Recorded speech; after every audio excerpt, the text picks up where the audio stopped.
আধুনিক প্রযুক্তি জগতে যে কোনো জিনিস এখন দুমুখ তলোয়ার। একদিকে এটি আমাদের জীবনকে সহজ করে তোলে, অন্যদিকে নিঃশব্দে আমাদের গোপনীয়তা হরণ করে ফেলে। সাম্প্রতিক সময়ে পেগাসাস স্পাইওয়্যার নিয়ে বিশ্বজুড়ে যে তোলপাড় উঠেছে তা কেবল সাইবার সুরক্ষা নয়, গণতন্ত্র, মানবাধিকার এবং রাষ্ট্রের ক্ষমতার সীমা নিয়ে নতুন করে প্রশ্ন তোলে। এ এক নতুন যুগের গল্প। ফোনে কল ঢোকার আগেই ঢুকে পড়ছে অদৃশ্য কেউ। হোয়াটসঅ্যাপে হ্যালো বলার আগেই কেউ সব শুনছে, পড়ছে, দেখতে পাচ্ছে আপনার প্রতিটি আলাপ, প্রতিটি নড়াচড়া। তার নাম পেগাসাস, একটি ইসরায়েলি স্পাইওয়্যার, যার কাজই হলো চুপি চুপি নজরদারি চালানো। তারা বলে আমরা শুধু সরকারকেই এই সফটওয়্যার দিই, কিন্তু প্রশ্ন হলো কারা সেই সরকার? তারা কার ফোনে নজর রাখছে আর কেন? সম্প্রতি মার্কিন আদালতে হোয়াটসঅ্যাপের মামলায় উঠে এসেছে চাঞ্চল্যকর তথ্য।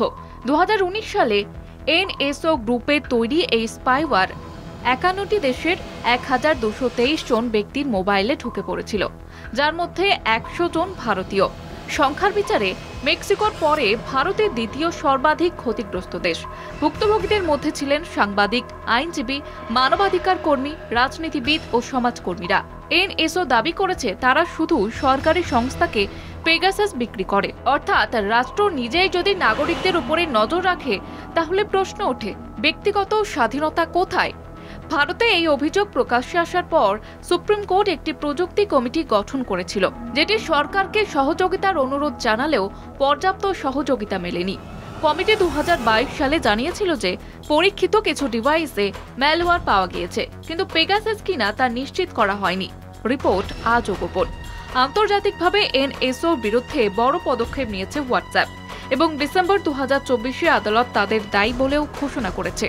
জানা গিয়েছে 2018 থেকে 2020 সালের মধ্যে এনএসও 1 বছরের লাইসেন্স বাবদ 57.3 কোটি টাকা চার্জ করেছিল নির্দিষ্ট সরকারি সংস্থাগুলোর কাছ থেকে। এই পুরো ঘটনার কেন্দ্রে আছে এক গভীর প্রশ্ন।